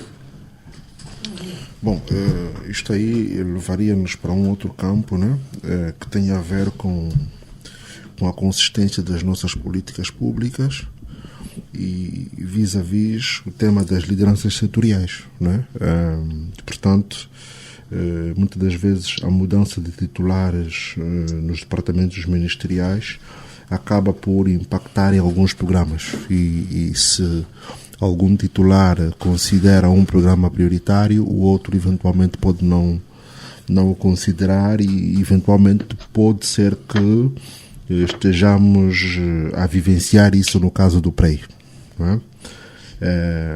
Mas o PREI é no fundo um programa que teria repercussão nos números do emprego e também no combate à informalidade enquanto um fenómeno maior, não é? Agora, estes números são de resto preocupantes e assustadores, E leva-me, pronto, já a ter uma grande expectativa em relação ao censo, para termos, lá está, uma fotografia eventualmente mais real, e em função disso termos metas e indicadores também mais concretos e eventualmente, ou seja, primeiro termos políticas e em função dessas políticas temos metas e indicadores mais concretos. E aqui, quando eu falo em política, falo em relação à necessidade de termos uma política de emprego que se combina, não é, com outras políticas de índole, sobretudo mais económico, não é? Porque a degradação da situação das empresas, e isso eu remonto a 2014, em que tivemos o primeiro choque com impacto nos dias de hoje. Não vou olhar para o quadro de 2008, mas pelo menos 2014, em que começou no fundo a onda de desempregos, e aqui o grande setor era sobretudo o setor da construção civil. E o que fomos assistindo ao longo destes 10 anos, coincidentemente, é que a situação só foi se agudizando porque a economia foi tendo menor capacidade de gerar novos empregos, vis-à-vis a entrada de grupos populacionais mais expressivos, não é, do ponto de vista da população ativa. Com o nosso índice de crescimento que se registra hoje, nós temos tendencialmente o número de jovens à procura de emprego a aumentar, e como a economia não está a gerar empregos na mesma proporção, então isso está-se a acumular. Portanto, e está a repercutir, não é, o que é um alerta muito sério, porque temos efetivamente de encontrar mecanismos para conseguir que a economia descole e conseguir que ela descolando consigamos conhecer uma inversão dessa tendência. Não é? Ao invés de sentirmos a tendência de crescimento, temos que sentir a tendência de decréscimo dos números do desemprego, não obstante a entrada de novos, digamos, de mais jovens, né, com expectativa de emprego, não é? E mesmo assim, olhamos muitas das vezes o quadro de referência da população economicamente ativa para 21 anos de idade até 65, mais ou menos. Porque se baixarmos a expectativa para aquilo que são depois os números mais reais, em que os jovens, em alguns casos adolescentes, começam a trabalhar muito novos, né? Então aí este número pode agudizar-se. E lembrar que nós estamos no grupo de países com a população mais jovem, né? Tendencialmente, nós somos o terceiro país do mundo com a população mais nova. Portanto, estamos a falar que mais de metade da nossa população tem cerca de 15 anos de idade, não é?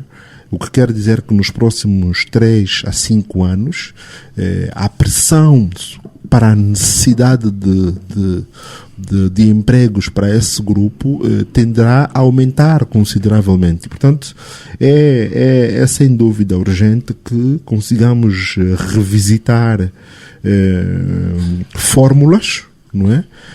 Para nos vários ramos da economia, e aqui olhar para o país numa dimensão territorial enorme, consigamos criar oportunidades de emprego, estimular o setor privado, em particular mesmo as PMEs, para que consigam crescer e consigam gerar oportunidades para empregar a população, porque efetivamente pensarmos que será o Estado o grande empregador não é esse o caminho, e não nos vai resolver o problema. O problema resolve-se com a economia a crescer, e a economia, se crescer, ela estará então em condições de gerar mais empregos, mas para a economia crescer precisamos que o setor privado em Angola assuma um outro papel. Não é? Que o setor privado em Angola possa descolar, não é? E gerar então capacidade para ocupar os tempos deste grupo.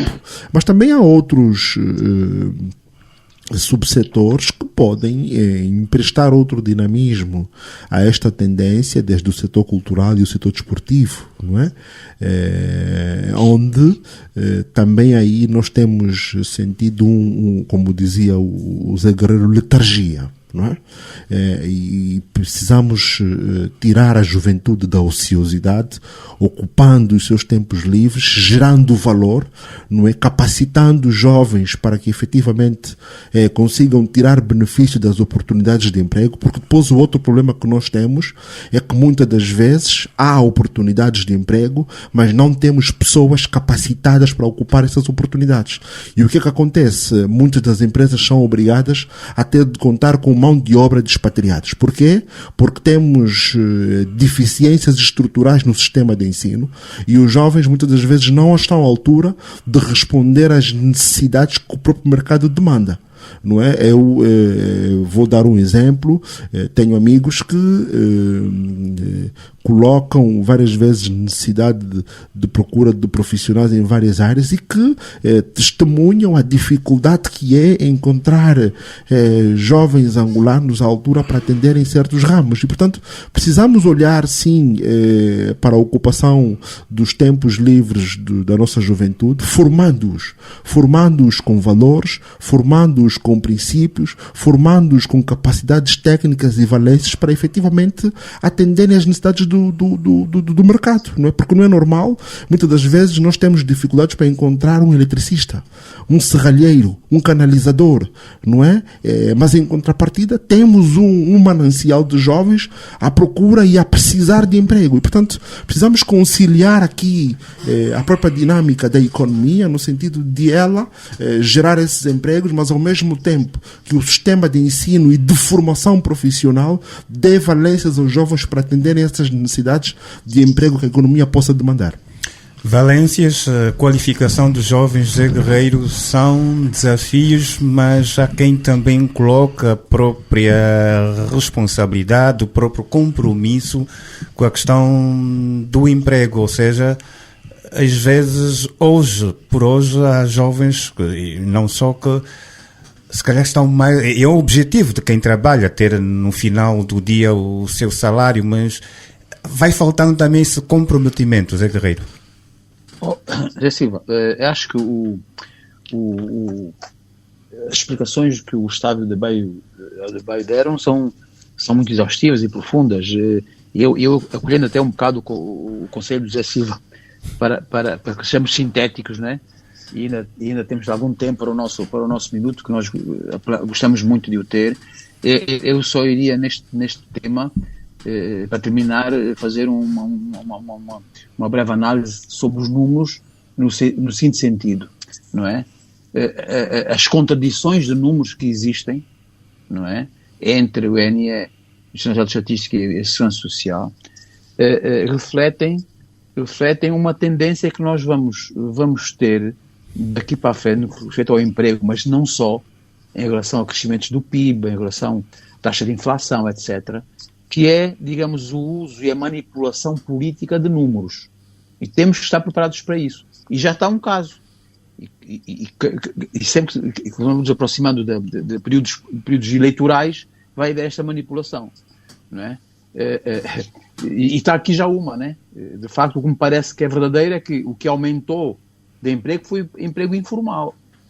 Não é? Informal, cada vez há mais pessoas a irem para o informal. Por as explicações que os colegas já deram, né? Há mais pessoas a irem para... Aí é que está a haver um aumento do emprego informal. E se formos para os números meramente estatísticos que foram apresentados, é evidente que o da Segurança Social deverá ser o mais fiável, porque reflete aquilo que as empresas declararam para o acesso à Segurança Social, a bónus, pensões, etc. Parece-me ser o mais real. Mas é pouco significativo, como disse o Gustavo, é pouco significativo esse número, para as razões que muito bem apontou o de Baio. Cada vez mais temos dificuldade no emprego formal, cada vez mais há mais gente a ir para o mercado informal. Portanto, eu ficava por aqui, não é? Porque na tal palavra antiga que estamos a desconseguir, falou-se no programa do emprego, da passagem do mercado formal para o formal, quase desapareceu, como desapareceu o programa de regulação do trânsito em Luanda, que já foi esquecido também, não é? Então vão aparecendo e desaparecendo assim alguns programas que não deviam desaparecer em função da alteração do titular do Poder Executivo, do titular do Departamento Ministerial ao longo dos anos, conforme disse o Adebayo. Obrigado por aqui. Obrigado, Zé Guerreiro. Vais ficar por aí mesmo, porque consigo que vamos avançar com um minuto. Eu só queria dar aqui este dado que, em termos de contradições relativamente aos números, também na última semana foi avançada a informação que o desemprego no país atingiu 32,3% no segundo trimestre do ano, dados avançados pelo Instituto Nacional de Estatística na última semana. Mas, por exemplo, o secretário-geral da Associação de Desempregados de Angola diz não acreditar nesses números, diz que a taxa real pode rondar aos 80%. Estamos a falar de desempregados. Pronto, são essas contradições nos números e nos dados, mas o número agora é para o seu minuto, Zé Guerreiro. Tentarei ser breve. O meu primeiro destaque vai para saudar a comemoração do dia 17 de setembro, né? Em homenagem ao nascimento de António Agostinho Neto, né? Primeiro presidente de Angola, na altura da República de Angola. Embora hoje na nossa sociedade se verifiquem algumas vozes dissonantes, não é? Quanto ao seu percurso histórico e até poético, é indiscutível que foi Agostinho Neto que conseguiu ao longo da luta de libertação nacional, conseguiu, dizia eu, cozer, digamos assim, uma complicada teia de algumas divergências no seio do movimento de libertação, que o manteve coeso, né? Algumas negociações com o governo português, no seio do 25 de Abril, e com as restantes forças políticas angolanas que também se opuseram à ocupação colonial, a FNLA e a UNITA. Foi ele que proclamou a independência de Angola, e foi essa proclamação que foi reconhecida pela comunidade internacional, pela União Africana, portanto, e pela ONU, né? Independentemente dos erros que tenha cometido durante esse seu percurso, né, e os mais graves referem-se às suas decisões, lembramos no quadro de 27 de maio de 77. Eu acho que é justo, que é necessário e é historicamente relevante saudar e comemorar o seu papel na história de Angola, não é? O que me parece que, por razões que não vou agora aqui, não cabe aqui analisar, me parece que tem tendência a diminuir ano após ano, lamentavelmente. Finalmente, eu que muito, mas mesmo muito jovem, conheci pessoalmente, com quem partilhei 2 ou 3 encontros em Luanda, e que integrei a sua primeira visita à antiga União Soviética em 1966, eu não poderia, por coerência, por dever de consciência e por justiça, dedicar-lhe também a minha homenagem pela passagem de 17 de setembro. Outro minuto também ligado à cultura, não só cultura, não política e cultura. Eu quero contar na cultura e quero registrar os sentimentos de pesar pelo falecimento do vocalista dos Jovens do Prenda, Augusto Chacaiá, ocorrido faz exatamente ontem uma semana. Sabem que eu tenho sido muito crítico aqui no programa em relação a alguma centralização, ou diria mesmo excessivo foco e promoção na mídia nacional e por outras vias daquilo que eu tenho chamado a cultura quimbundo, né? E pronto, a cultura quimbundo, a cultura do Rangel, da Mutamba, do Sabizanga, etc., né? Em detrimento de um maior respeito, atenção do poder central e de divulgação de outras missões da vasta e rica cultura Chokwe, Umbundo, Bakongo, etc., etc. Eu tenho sido muito crítico em relação a isso, mas no caso presente curvo-me perante a importância que os Jovens do Prenda tiveram desde a sua fundação, né? Com o Didi da Mãe Preta, o Zé Queno e agora o falecido Chacaiá, como um conjunto altamente mobilizador, divulgador dentro do entretenimento e evolução, de facto, da música nacional. Foi, aliás, no Mãe Preta, né, que nos anos 90, né, alguns dos agora reformados da TPA, e desculpem eu citar alguns, porque com a morte de Chacaiá veio à mente estes bons momentos que passamos no Mãe Preta e com o Didi da Mãe Preta, né, alguns dos reformados agora da TPA, como eu, o Manuel Eugênio, o Nelson Rosa, o Correia Mendes, o Zé Carioca, o Carlos Cunha, o Orlando Martins e outros, né? Éramos todas as semanas recebidos pelo estimado Didi para noites de convívio, dança, alguns copos, e boa música com os jovens do Prenda. Respeitemos e divulguemos, pois, o importante legado dos jovens do Prenda e do Chacaiá. Exato, fica aqui esta homenagem ao Augusto Chacaiá, José Guerreiro, a lembrar dos tempos da Mãe Preta ali no hoje ainda, hoje distrito urbano, Exatamente. no município do Kazenga. Passamos lá grandes noites. E ao lado depois tinha o Cubata. Gustavo da Conceição, o seu minuto. O meu minuto é rápido, é cirúrgico. E hoje, como estou a falar antes do Adebayo, vou eu assumir, enfim, as minhas responsabilidades, né? E saudar a área social do desporto, para saudar o esforço com que o hockey patins e o futsal desenvolveram nos últimos tempos, para tentar colocar o nome de Angola uma vez mais nos grandes palcos da atividade desportiva mundial. Quero também aproveitar o momento para encorajar o movimento de renovação de mandatos nas federações e nas associações esportivas nacionais, esperando que esse movimento resulte em melhoria da atividade desportiva do nosso país e que seja um momento de lucidez para sócios e partícipes nesse movimento, de forma que esse movimento constitua, enfim, uma festa e não um motivo para se debelar, enfim, os interesses em tribunal e noutras paragens, dificultando que a atividade desportiva se desenvolva e decorra com normalidade. Portanto, quero deixar uma palavra de encorajamento, de transparência, de ética e de fair play a todos aqueles que vão participar no movimento eleitoral nas associações esportivas. Gustavo, obrigado. Adebayo, seu minuto. Bom, eu tenho aqui alguns pontos. Ainda eu já me referi à questão dos tomates no mercado de 30 e vou passar já ao lado disto. Eu começo pela triste notícia que vimos passar pela televisão e que depois repercutiu-se ao nível das redes sociais, que tenha a ver com a senhora que foi violentada numa esquadra da polícia, não é? Uma cidadã que foi à esquadra à procura de segurança e de proteção, não é? E acabou por ser de forma vil humilhada por um agente da polícia que a violentou de forma asquerosa e humilhante, não é?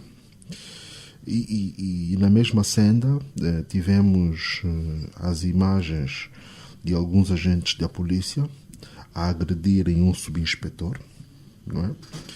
Eu creio que da mesma esquadra, não é? O que levanta a necessidade de uma profunda reflexão sobre o que se estará a passar na Polícia Nacional do ponto de vista da preparação a vários níveis do pessoal, do seu efetivo, não é? E no fundo o alerta só pode ir no sentido das altas instâncias da polícia revisitarem todo o sistema, todo o esquema, recrutamento, da disciplina, do próprio trabalho policial, do exemplo que os polícias devem dar para a sociedade, do que a sociedade espera da corporação do ponto de vista da sua proteção física e dos seus próprios bens. E, portanto, e o papel das escolas de polícia. Exatamente, não é? A formação que os polícias estão a receber. E, portanto, tudo isso deve ser urgentemente reequacionado para não irmos ao extremo de apurar responsabilidades. E eu creio que aí estaríamos a atacar situação pontual, porque os episódios sucedem-se. As histórias de polícias a violentarem mulheres nas esquadras já são recorrentes. E esta não é a primeira.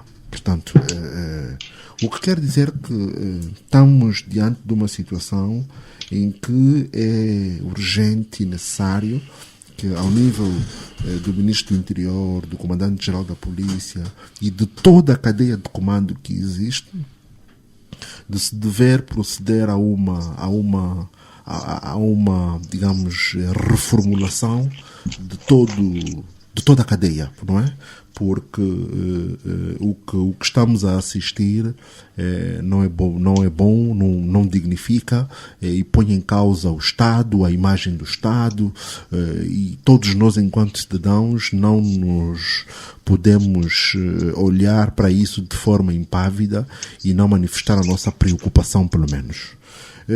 Em segundo lugar, outra nota que trago tem a ver com a transferência das operações do Aeroporto Internacional Dr. Agostinho Neto.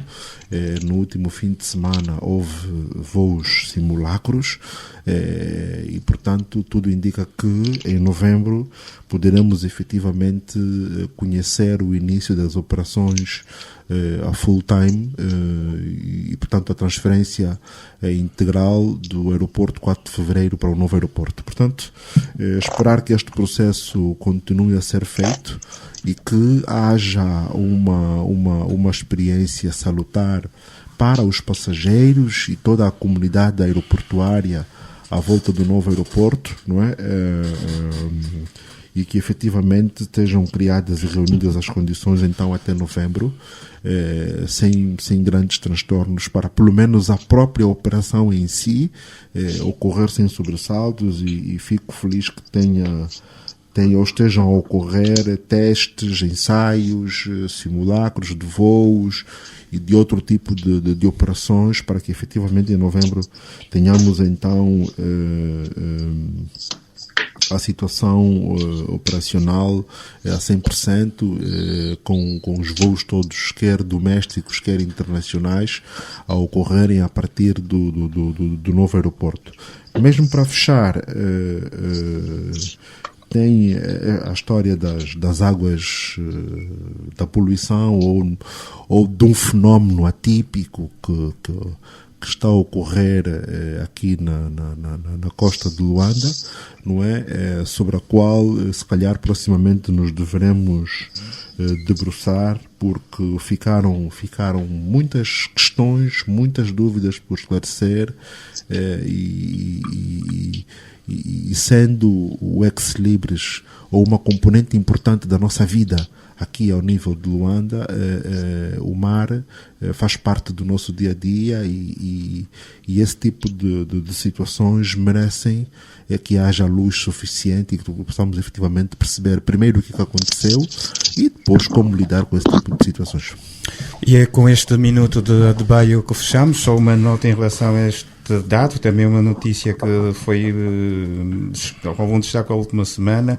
O Ministério do Ambiente, depois dos resultados preliminares da recolha que foi feita à amostra da água da Baía de Luanda, apelou à população a não consumir moluscos como choco, mabanga, raias e outros, devido à possível contaminação marinha causada pelo aparecimento de algas que, por causarem a deterioração da qualidade da água quando crescem de forma excessiva, todavia não afetam o consumo de peixes. Esta foi a informação avançada pelo Ministério do Ambiente. Os resultados das análises ainda são preliminares, não conclusivas, mas aponta para o excesso de nitratos e fósforo na orla marítima aqui na costa de Luanda.